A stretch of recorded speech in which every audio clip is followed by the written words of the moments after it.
¿Qué tal? Muy buenas noches, bienvenidos a Noticias 22, qué gusto saludarlos, acompañado de Rafael García, Huemansin Rodríguez y Laura Regis en la interpretación de lenguas de señas mexicanas, con un programa muy variado. Jueves de cine, tenemos danza, tenemos algunos homenajes, Rafael.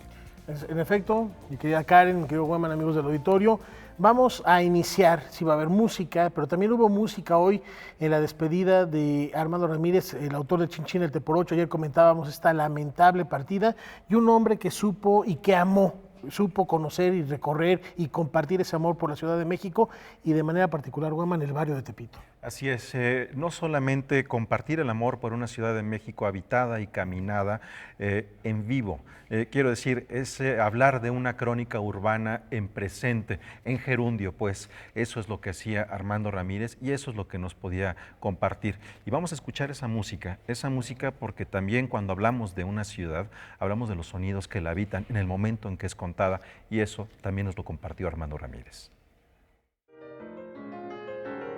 Pasaremos en la Cineteca Nacional Chin Chin el Teporocho a partir del lunes como parte de la memoria y del legado, la película del maestro Gabriel Retes basado en su obra. Y pues los invitamos a los jóvenes que no tienen oportunidad o tuvieron oportunidad de conocerlo a que lo lean, van a gozar mucho. Ayer que hablaba con Armando, su hijo, me compartía que él quería que estuviéramos aquí festejando su vida, con música, con su playlist, que está buenísimo, que todos tenemos ganas de ponernos a bailar en su honor y por eso nos atrevemos a venir de colores, nos atrevemos a venir con una sonrisa de frente para festejar lo que nos dejó en vida.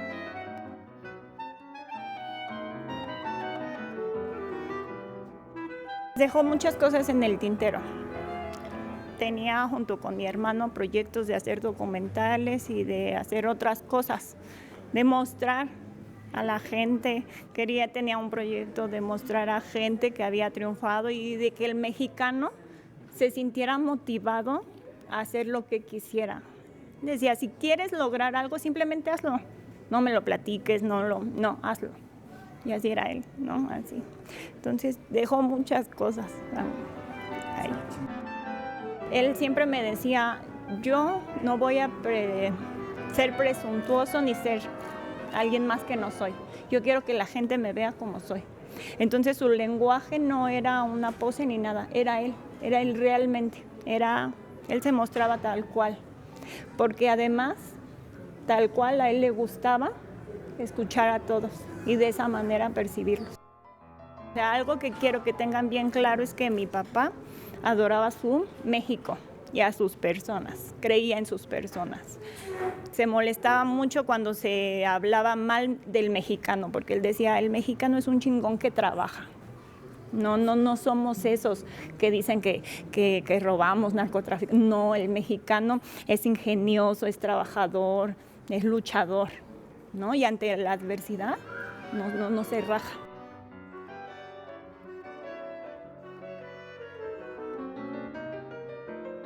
Quiero expresar nuestras más sinceras condolencias a este escritor, a este cronista, a este hombre que supo reivindicar la esencia de la cultura popular, del habla de la barriada. Su obra es un legado importante no solo para el barrio de Tepito, sino porque supo demostrar que el barrio es capaz de dar a conocer sus talentos, y uno de ellos es Armando Ramírez. Y alguien que se acercó a esos personajes en las calles, en los barrios, en los pueblos, para, con sus entrevistas, hacer sentir ese México verdadero, ese México no oficial, que todos los días sale a rifársela. ¿Qué tanto es tantito? ¿Cómo vamos a extrañar a Armando? Y Así él es. decía que como buen tepiteño que era verbo, ¿no?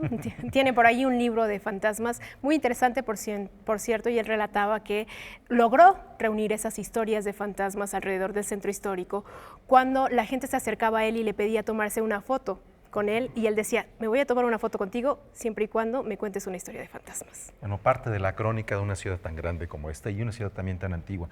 Y un último comentario a propósito de Armando, que es lo que estábamos viendo, a unas imágenes bastante antiguas donde se veía él muy jovencito, muy delgado, tienen que ver con el acervo de Canal 22. Ustedes recordarán, Canal 22 nace como parte del Instituto Mexicano de la Televisión en 1985, después es vendido en el Salinato, y muchos de esos materiales culturales que quedaron en TV Azteca, después fueron donados por TV Azteca, parte, lamentablemente no todo, y parte de eso cultural que se generó en ese periodo de Imevisión forma parte también de la videoteca de Canal 22, y este registro preciso de Armando nos lo ha compartido nuestro compañero Raúl Falcón. Muchas gracias, Raúl. Y en otros temas, el mundo de la moda se abre paso en el Museo Franz Mayer.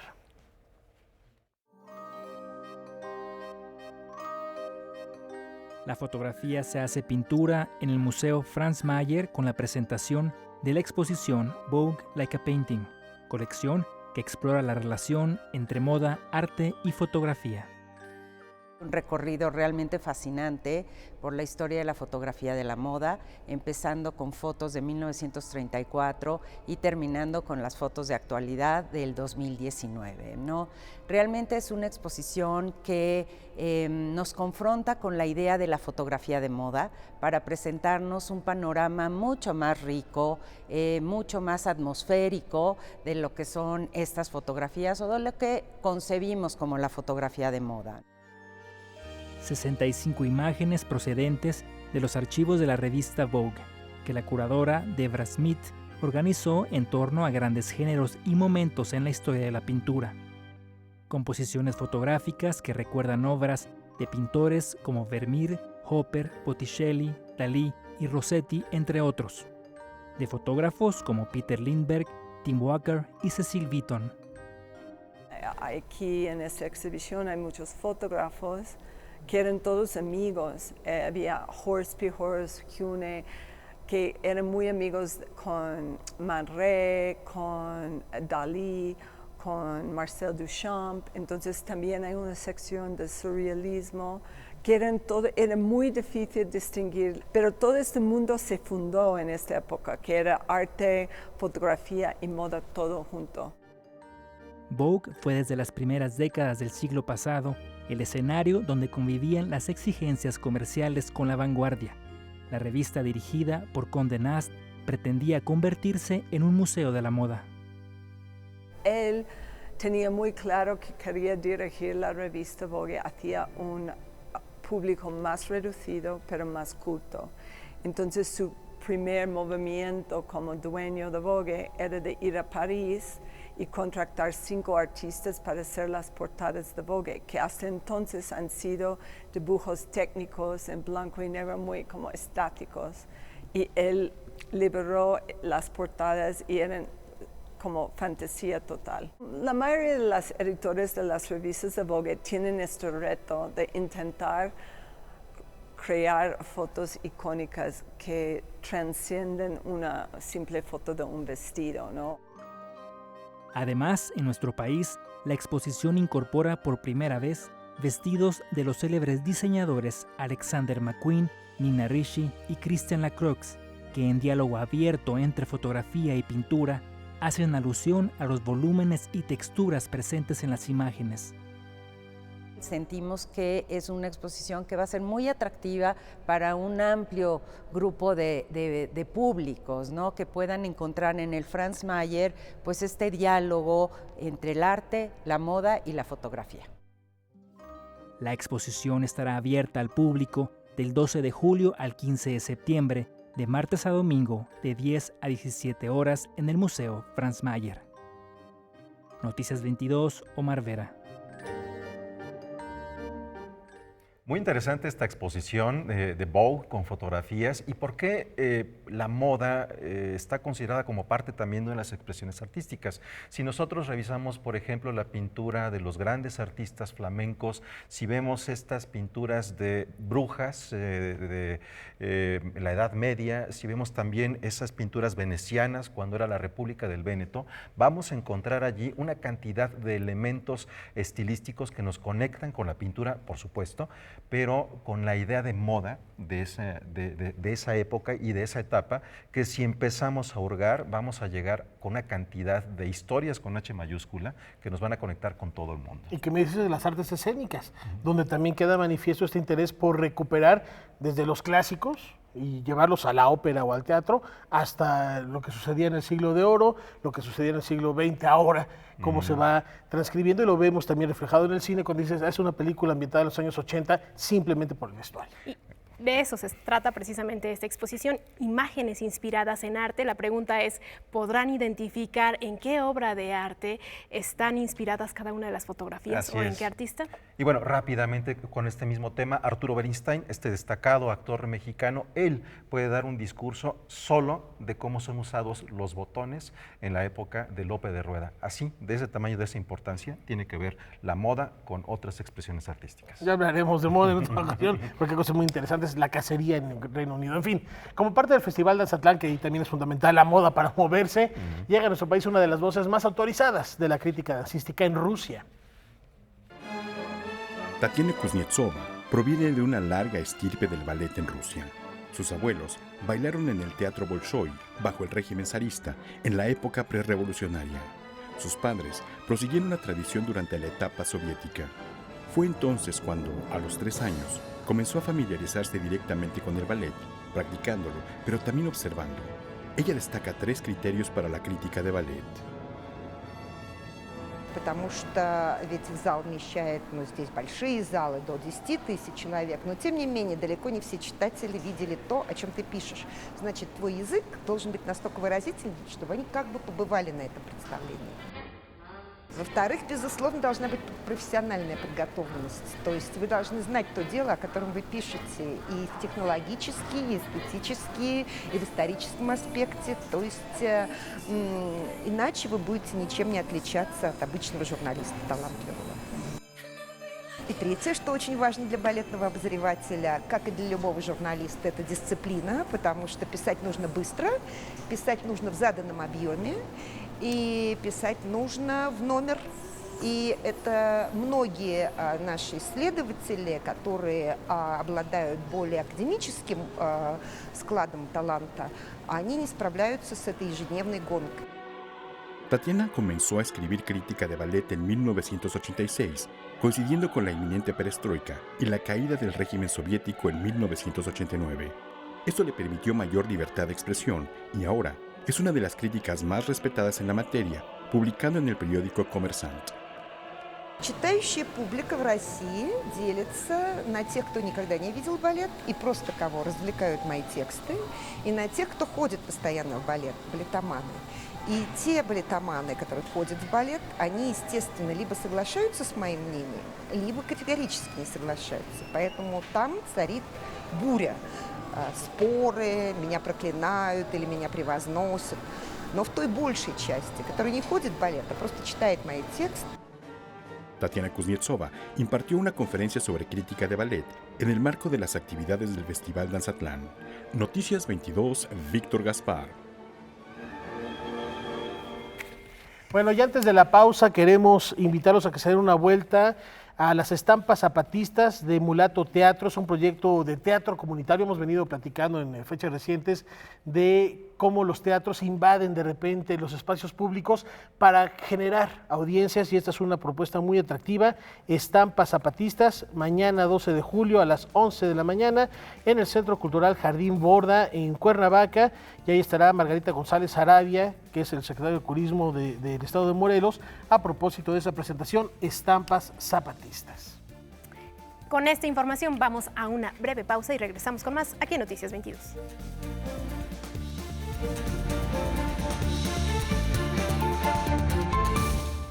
Continuamos aquí en Noticias 22. Este próximo domingo, en el antiguo Palacio del Arzobispado, la pianista Silvia Navarrete celebrará con música de época el aniversario 152 de la entrada triunfal de Benito Juárez a la Ciudad de México. Eso que podríamos considerar el primer día de la República. Y aquí nos acompaña precisamente la pianista Silvia Navarrete. ¿Cómo estás, Silvia? Muy bien, Gumatzi. Buenas noches. Encantado de verte por aquí, Silvia. Y también está con nosotros Francisco Becerra, quien es jefe de programación de difusión del Centro Cultural Olin Yolisli. ¿Qué tal? Muchas gracias. Buenas tardes, gracias a ustedes. Bueno, primero, Silvia, ¿cómo es que nace la posibilidad? En el antiguo Colegio del Arzobispado, todos los domingos, igual que en el Munal, hay ciclos de conciertos, muchos son también conciertos para piano. ¿Cómo llegar a la programación específicamente de este tipo de música allí en el Arzobispado? Bueno, esto surge por una colaboración que tenemos desde hace muchos años, el doctor Vicente Quirarte y yo. Hemos estado haciendo conferencias, concierto, o bien conmemorando diferentes fechas emblemáticas que llevan música. Desde hace muchos años, el centenario, fechas importantes de la Universidad Nacional, qué música se tocó, en fin, hace muchísimos años empezamos a colaborar. Y bueno, en esta ocasión el secretario de Cultura se mostró interesado en este proyecto que hemos venido presentando alrededor del primer día de la República, como mencionaste, y que es un recorrido alrededor de la vida de Benito Juárez, pero del periodo desde que él es presidente por primera vez, la República, y después se vuelve itinerante, ¿verdad? La República llega hasta Ciudad Juárez, ahora Ciudad Juárez, ¿verdad? Y después de la caída del imperio de Maximiliano, él entra aquí el 15 de julio, y encontramos una partitura en el fondo reservado del Conservatorio Nacional que se llama México Libre. Y entonces esa partitura creo yo que debe de ser de Melesio Morales, aunque pusimos que es anónimo porque no está firmada, pero es una marcha triunfal que justamente se ejecutó el día que Benito Juárez entró, el 15 de julio. Entonces, estaba dentro de todo el material de Melesio Morales, yo creo que es de Melesio Morales, pero bueno, lo pusimos como anónimo. Esa es una de las obras que se va a interpretar al final.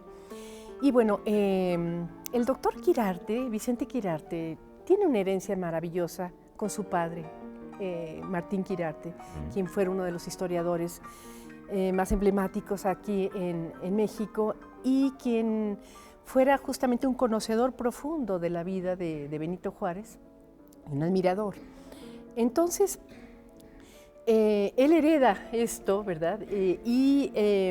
Pues hemos estado investigando desde hace tiempo alrededor de la música y bueno, se hizo una conferencia que lee Vicente Quirarte con sus propios textos y con textos que él les trajo, por ejemplo, de personajes históricos como el general Zaragoza, como Guillermo Prieto. Incluso hay uno de Fernando El Paso, de Noticias del Imperio. Por ejemplo, este lo lee de una forma maravillosa Elena de Haro, Carlota ya enloquecida, digamos. Hay diferentes textos que lee, por un lado, Gabriel Pingarrón, cuando se trata de un personaje, el actor Gabriel Pingarrón, y Elena lee los personajes femeninos. ¿De qué manera está vinculado el Centro Cultural Olin Yolisli con este concierto, Francisco? Pues mira, como bien decía la maestra Navarrete, el secretario de Cultura de la Ciudad de México acogió este proyecto, este interesante proyecto que tiene una importancia porque es una forma de hacer llegar la historia de México, sobre todo en este tiempo de Juárez, pues sobre todo está enfocado principalmente a los estudiantes, o sea, hacer a través de la música y textos, llegar pues esta parte importante de la historia a la comunidad estudiantil. Silvia... Y se conmemoran los 40 años de Lauryn Yolistli y el doctor Suárez de Trial quiere darle una relevancia a esta conmemoración con diferentes eventos en la Sala Olin. Y bueno, también eso lo vamos a hacer hasta septiembre. Ah, qué bien. Porque van a llevar muchachos de educación media superior, ¿no? Maestra Navarrete, aquí en Canal 22 hemos tenido la oportunidad de tener acceso a músicas del siglo XIX, que no es tan sencillo, a través de investigaciones de Lidia Gerberov, a través de investigaciones de Eva María Zuck, con usted también. ¿Qué tan sencillo o qué tan complejo es tener acceso a las partituras de lo que se tocaba en esta época en nuestro país? Bueno, llegó un momento que era muy complicado porque el fondo reservado tuvo que cerrarse porque sí fue bastante, ¿cómo podríamos llamarle? Disminuido. Pero en la época que yo empecé a hacer investigación sobre nuestra música en el fondo reservado, en el conservatorio o en la biblioteca de la Escuela Nacional de Música también, o en el Archivo General de la Nación, sobre todo en el conservatorio, que yo era maestra y exalumna, tenía mucho más acceso. Cuando yo empecé con esto, bueno, pues me llevaba tambaches de este tamaño de música y a leerlas y a escoger lo que me parecía que era más valioso, ¿no? Y bueno, igual los devolvía, a veces los devolvía incluso empastados, pero no muchas personas lo devolvían. Después sí se tuvo un poquito más de cuidado con esto, se cerró y solamente los investigadores o alguien con un permiso especial podía entrar. Ahora hemos establecido, bueno, desde el año pasado se fundó el primer posgrado en el conservatorio que está hecho en música mexicana. Entonces todos los estudiantes de la maestría tienen acceso libre a todo este fondo reservado. Pues ahí está una invitación maravillosa. Muchas gracias por estar con nosotros para hacernos la invitación y aproximarnos a estos sonidos y a esta música, porque estamos hablando de un periodo luminoso en la creación de este país. Así como hablamos de la construcción para las leyes de la Reforma, la construcción de la República, también tenemos la construcción de las letras, la construcción del derecho, el periodismo, y la música es también parte fundamental para entender todo lo que vendrá después. O sea, personajes como Ricardo Castro, que ya son del periodo porfirista, un gran pianista como él, no nace de la nada. Había una música que se estaba desarrollando y esto es lo que vamos a escuchar. Rápidamente, la invitación de nuevo para este concierto es para el domingo 14, el próximo domingo, a las 13:30 horas, en el Palacio del Arzobispado. ¿Es entrada libre? Es entrada libre. Sí. Y el 17 de septiembre, a las 12 horas, va a ser en la Sala Silvestre Revueltas del Centro Cultural Lauryn Yolistli. Y bueno, rápido nada más comentarle, los que participan en el evento, está el doctor Quirarte, obviamente la maestra Silvia Navarrete, está Elena Aro, está Rosario Mena, una soprano, que es una soprano, hay 3 canciones. Y Gabriel Pingarrón, que también es actor. Perfecto. Pues muchísimas gracias por estar con nosotros y por esta invitación. Muchísimas gracias a todos.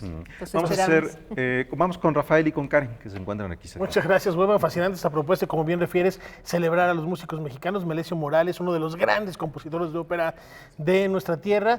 Hildegonda quizá es su obra más aclamada, pero tiene una Cleopatra y tiene un Romeo y Julieta, tiene un Nezahualcóyotl y los valses para piano, no hay que perdérselos. Ojalá se compruebe la autoría de esta obra que vamos a disfrutar el domingo, y ahí está el recuerdo de Melesio Morales, y hay más música. Hay más música porque Jaime López celebra 50 años de trayectoria en el Teatro de la Ciudad.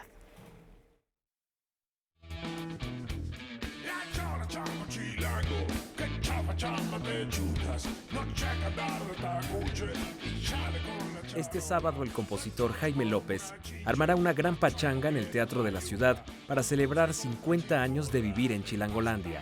Con un concierto titulado Ciudad a Solas, el trovador urbano dará muestra de esa teatralidad y pirotecnia verbal que le han dado un lugar único en la historia del rock mexicano.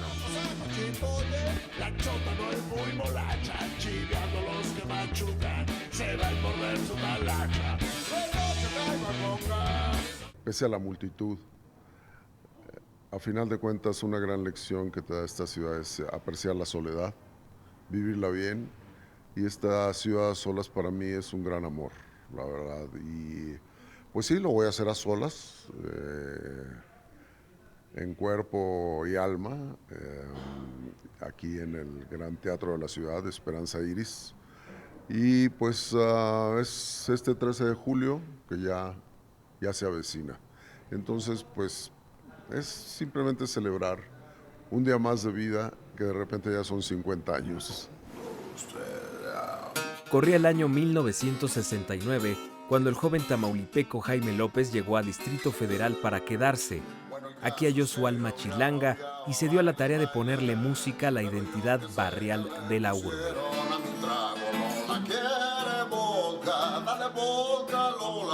Esta ciudad importa mucho, no tanto por lo que te da en concreto como el poder inventarla, imaginarla. Sentía que siendo un fuereño forever, o sea, 15 años atrás pues había andado por aquí y por allá con mi familia, pues no dando tumbos, sino no hallándome. Y curiosamente en esta ciudad fue donde me hallé y lo sentí desde el primer momento. Sí, porque me ves pobre, te piensas que no pienso, yo solo sé. La riqueza lingüística de los barrios y la singularidad de los personajes que los habitan pronto permearon su obra. Había una gran musicalidad, era como demasiada música concreta en el ambiente, que bueno, a final de cuentas me llevaba a resolver solo una mínima parte de todo ese sonido que apreciaba, y lo hacía yo a través de ciertos versos, ¿no? Tal vez nunca he escrito música propiamente a través de la música, tal vez lo he hecho a través de los versos. Por eso digo que antes que nada para mí la palabra es música.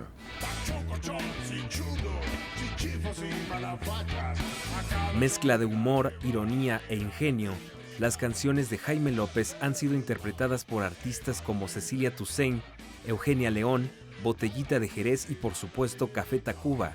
Pero, ¿de dónde vienen las canciones?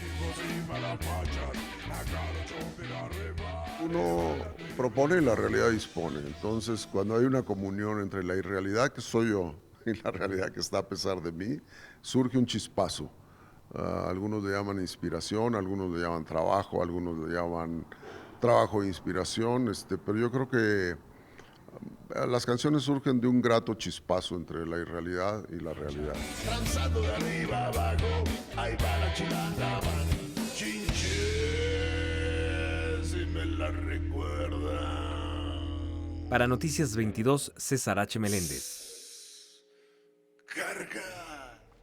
Bueno, la invitación para conmemorar a este compositor importante dentro del rock y de la música, digamos, de la música independiente. Antes de que surgiera esta era del indie, ya había muchos mexicanos trabajando, como el caso de Jaime López.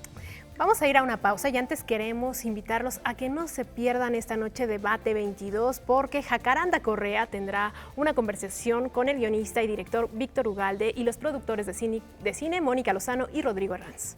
Esto va en torno al futuro del cine mexicano, literalmente el cine mexicano en la 4T. Un programa que seguramente va a estar muy interesante acabando Noticias 22. Así es. Bueno, hacemos una pausa, tenemos más a regresar.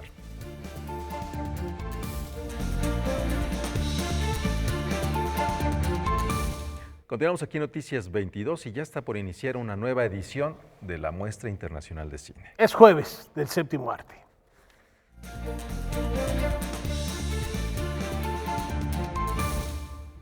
Ya lo comentaron Rafael y Huemanzin, es jueves de cine y está con nosotros Julio López para hablarnos de dos festivales. Por un lado, Mic Género, que está cumpliendo su 8ª edición, y también el Festival de Cine de Los Cabos, que también es su 8ª edición. Julio, háblanos. Pues sí, hay muchos festivales de cine, digamos, esta segunda parte del año justamente se caracteriza porque vienen los mejores festivales de cine. Uno de ellos es justamente el Mic Género, que va a recorrer varios estados de la República Mexicana, que llega, como ya lo decías, a su 8ª edición y que tiene que ver con la perspectiva de género, es decir, va enfocado a temas de sexualidad, de la mujer, en esta ocasión muy presente. Pero no les digo más, mejor vamos a ver de qué se trata esta 8ª edición. La Muestra Internacional de Cine con Perspectiva de Género, MICGénero, celebra su 11ª edición con un cambio en la dirección del festival, que ahora corre a cargo de Victoria Cabrera y Daniela Mata.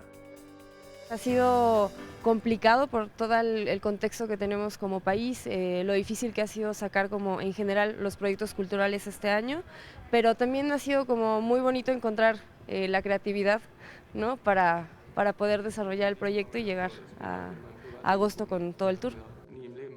El tour se realizará del 1 de agosto al 13 de septiembre en 2 estados de la República Mexicana. En esta edición se proyectarán 109 películas divididas en 12 secciones que tendrán como hilo conductor visibilizar la realidad predominantemente machista y patriarcal. La verdad es que estamos súper entusiasmadas de traer una selección de pelis que nos emociona muchísimo compartir. Tenemos una retrospectiva de Derek Jarman que está buenísima, buenísima, buenísima. O sea, a mí se me antoja mucho invitarlos a que vengan porque realmente creo que después de 40 años de haberse realizado estas pelis, poder verlas en la sala de cine como en condiciones óptimas, las vamos a tener en el cinematógrafo del Chopo, la retrospectiva de Derek Jarman. Entre las invitadas especiales destaca la cineasta sueca Fanny Metelius, que impartirá una clase magistral sobre realizar filmes centrados en personajes femeninos, y Azul Lombardía de Argentina, que impartirá Del teatro al cine, taller de adaptación de una historia. Vamos a tener la inauguración en el Centro Cultural del México Contemporáneo, en el Centro Histórico de la Ciudad de México, el día 1 de agosto a las 20 horas. Es una inauguración abierta, solo tendrán que descargar su boleto porque el aforo es limitado, pero es totalmente gratuita. Después de concluir su recorrido en la Ciudad de México, el tour viajará a Puebla, Veracruz, Guerrero, Morelos, Campeche, Quintana Roo, Yucatán, Chiapas, San Luis Potosí, Nuevo León y Baja California.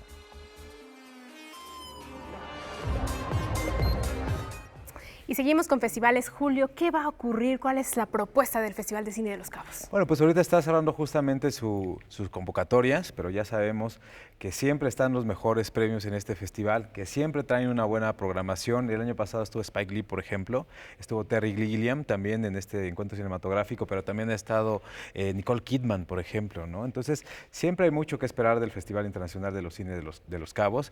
Y bueno, pues ahora nos dan un pequeño adelanto de lo que nos espera pues, en el próximo mes de noviembre. Vamos a verlo.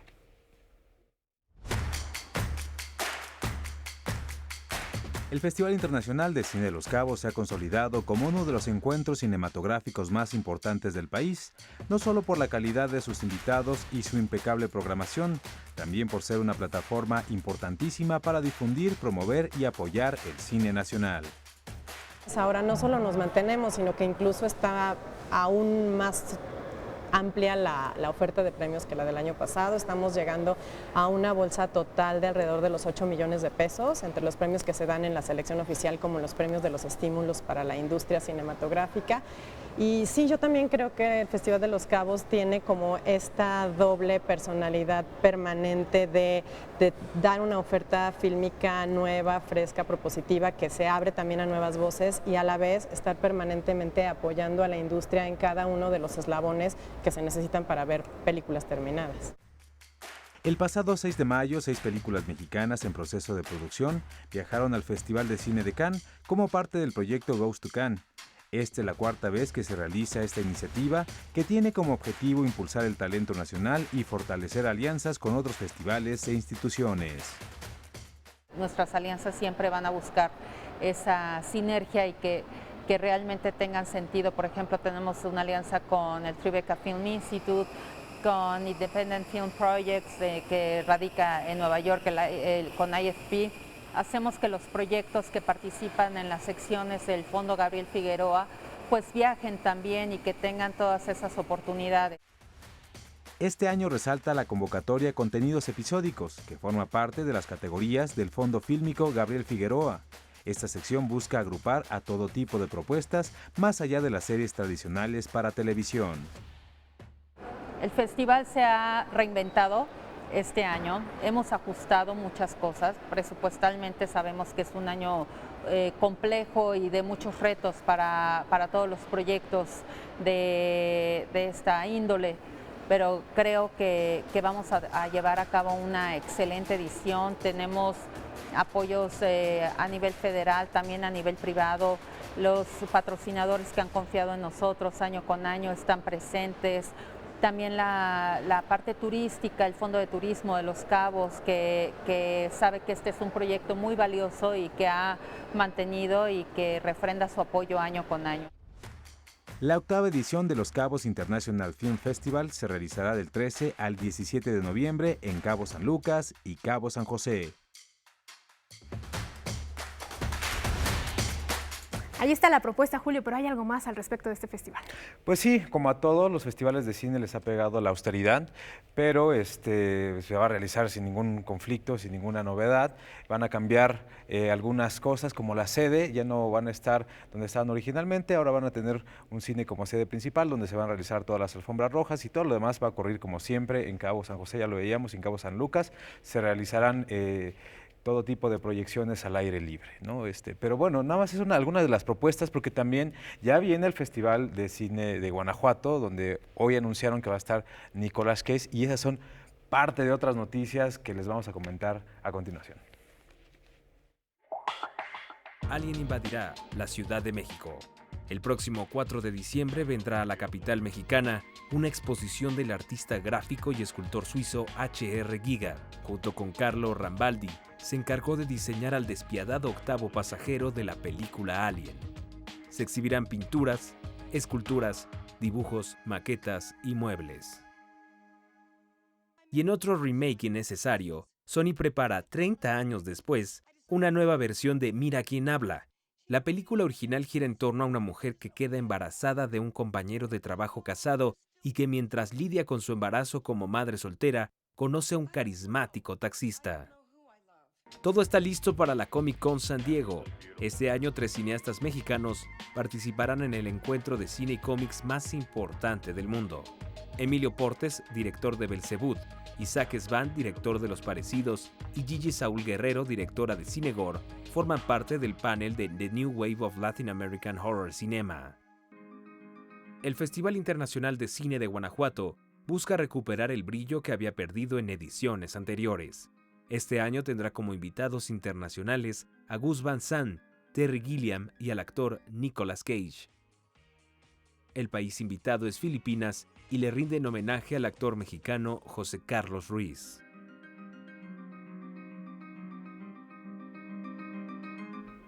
Se ve que va a estar muy interesante el Festival de Cine de Guanajuato, Julio. Sí, regresan al Auditorio del Estado, que eso también está padre, digo, está bien y no, porque ahí se concentran todas las actividades para la prensa, pero la verdad lo más rico es vivir la ciudad, andar recorriendo sus calles del Teatro Juárez, a los otros teatros y por supuesto a la Alhóndiga de Granaditas, ¿no? Lo del cómic también. Eso está muy padre, ya estoy buscando a Isaac Svan y a Emilio Portes para entrevistarlos respecto de su participación justamente en este encuentro, la Comic Con, que viene sensacional y que además se cruza justo con el Festival Internacional de Cine de Guanajuato, así que hay que dividirse, unos irán a San Diego y otros irán a Guanajuato, pero la verdad que va a estar padre en los dos lugares. Julio, y antes de despedir esta sección, ¿las recomendaciones para este fin de semana?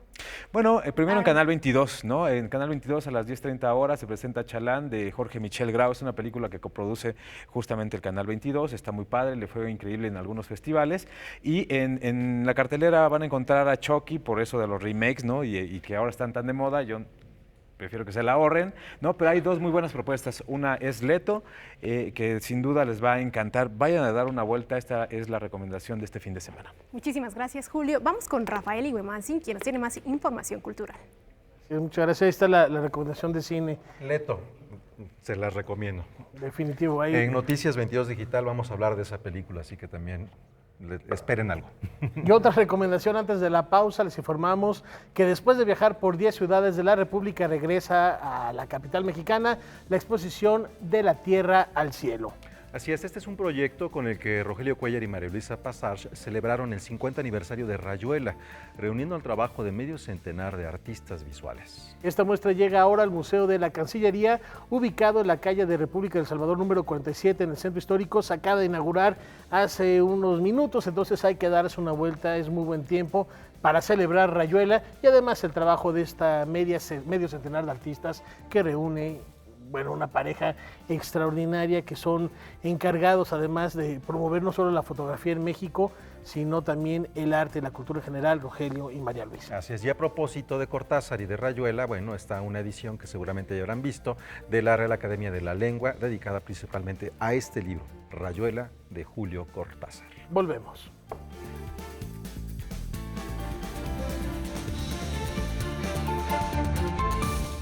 Y en su columna de esta semana, Jesús Ramírez Bermúdez rinde homenaje a una de las mentes más brillantes que contribuyeron a desarrollar la ciencia de la memoria. Vamos a escucharlo.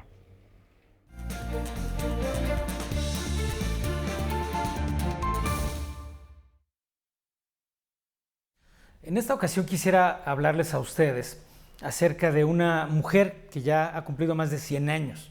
Se trata de la doctora Brenda Milner. Es una de las fundadoras de una disciplina científica que conocemos como neuropsicología. Brenda Milner saltó a la fama dentro del mundo científico en 1957, cuando publicó, junto con un neurocirujano, el doctor William Scoville, un artículo acerca de una cirugía que se había realizado en un paciente con epilepsia intratable, en el cual, para poder curarlo de la epilepsia, se tuvo que realizar una operación en la cual se seccionaba y se hacía una exéresis de una estructura cerebral que se conoce como el hipocampo. Era una cirugía experimental y posterior a esta siguieron otros casos. El caso más famoso era un hombre que se llamaba H.M. Entonces Brenda Milner observó que este hombre tenía un efecto adverso totalmente inesperado, y es que en primer lugar no recordaba que había sido sometido a ninguna cirugía y parecía haber olvidado los eventos de los días previos a la cirugía, pero sobre todo no podía almacenar ya ningún dato nuevo. Era totalmente incapaz de formar nuevos recuerdos. Entonces la doctora y el neurocirujano vieron que esto tenía una relación con la localización de la cirugía, es decir, la estructura del hipocampo, pero más aún, Brenda Milner prosiguió con sus experimentaciones clínicas con el paciente y logró demostrar que el paciente era capaz de aprender ciertas actividades a lo largo del día. Por ejemplo, él era capaz de realizar ciertas actividades gráficas cada día en forma con mejor desempeño. Sin embargo, el paciente siempre pensaba que era la primera vez que hacía el ejercicio. Entonces ella demostró que había dos formas de memoria, una memoria declarativa o consciente y una memoria que es una memoria implícita a la cual parece que no tenemos un acceso consciente como lo tenemos en la otra modalidad. De esta manera, Brenda Milner nos ayudó a tener una nueva ciencia de la memoria y quisiéramos honrar su memoria ahora que ha cumplido más de 100 años. Bueno, interesantes los rescoldos del cerebro, ¿no? Así es, 101 años tiene esta doctora que, bueno, ha sido fundamental para el conocimiento de nuestro cerebro, de la neuropsicología y sobre todo, como ya lo escuchábamos, de la memoria. Bueno, y ahora vamos con Rafael García Villegas, que nos tiene un enlace bien interesante. Está relacionado porque bien dicen que si algo estimula la memoria es la música, y en Canadá ahorita se está viviendo por todo lo alto en el Festival de Verano, y nos vamos en esta ocasión a Montreal. Allá se encuentra Laura Barrera para platicarnos de la sede de una de las orquestas más importantes del mundo. Mi querida Laura, ¿cómo estás? Muy buenas noches, es un placer saludarte. Platícanos cómo se vive la fiesta de verano. ¿Qué tal? Qué gusto saludarlos desde la cosmopolita Montreal en este atardecer con un poquito de lluvia, un tanto caluroso y con viento. Estamos en la Plaza de las Artes. Platiqué con la jefa de dirección de la Orquesta Sinfónica de la ciudad, quien para comenzar platicó acerca de la impresionante trayectoria de la orquesta que ha tenido batutas como Zubin Mehta y Charles Dutoit.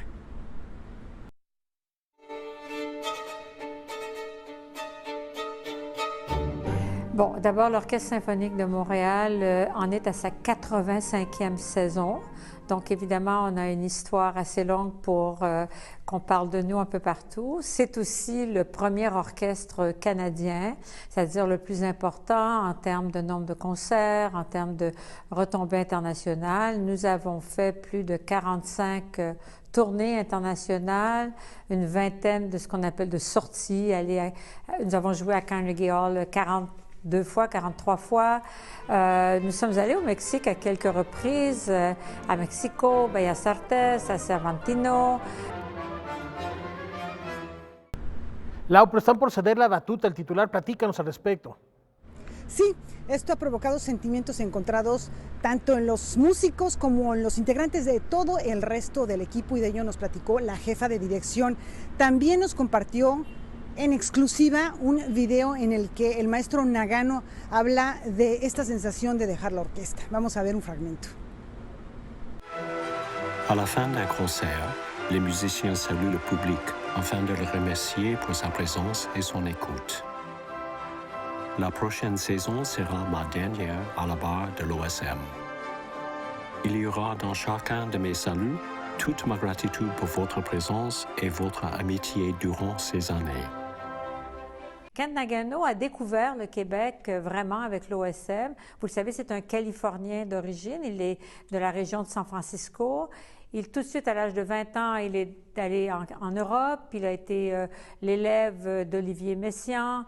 Il a dirigé l'Opéra de Lyon. Il a dirigé l'Orchestre de Manchester. Il a été 10 ans à la tête du Deutsche Symphonie Orchester. Donc, sa carrière est européenne. Et quand nous l'avons abordé pour venir au Québec, il a découvert la culture en Amérique du Nord.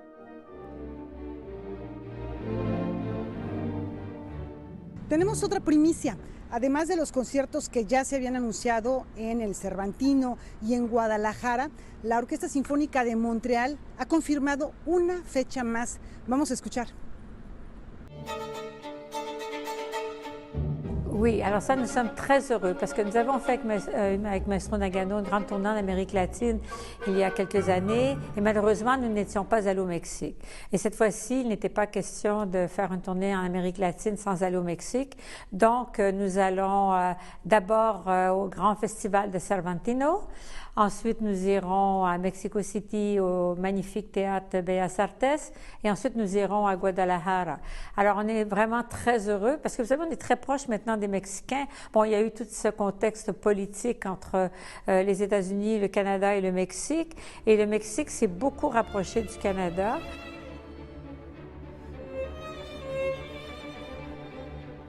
Así que los capitalinos tendrán la oportunidad de ver por última vez al maestro Nagano al frente de la Orquesta Sinfónica de Montreal, ahí en la Ciudad de México. Y una última novedad, se va a presentar en el Cervantino un documental dirigido por Roger Frappier.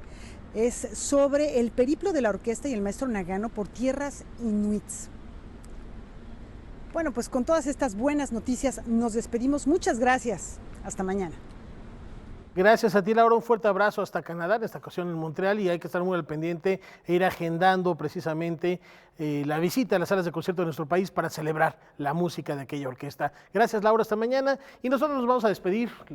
Karen Weber, por favor, vamos a hacerlo con música, y precisamente música que nos manda desde allá Laura Barrera. Es importantísima esta orquesta, y siempre que se da una transición, un cambio de batuta, ¿cómo hay directores que dejan una huella tan profunda? Y podemos hablar de distintas agrupaciones, Weman, a lo largo y ancho del mundo, Karen, lo que hizo Subin Mehta, lo que hizo Aaron Copland, lo que hizo Solti, Bernstein, Karajan, en fin. Ahora tendremos la oportunidad de ver el fin de una época y lo vamos a poder vivir en México. Así es. Y bueno, para despedirnos un poquito, conectándolo con la memoria, con la música, con el mensaje y con algo que uno cuando va a Quebec lo vamos a ver siempre. Es parte de la identidad quebequense decir je me souviens. Yo me recuerdo, yo me pienso, ¿no? Los dejamos con esto y nos vemos mañana. Hasta la próxima.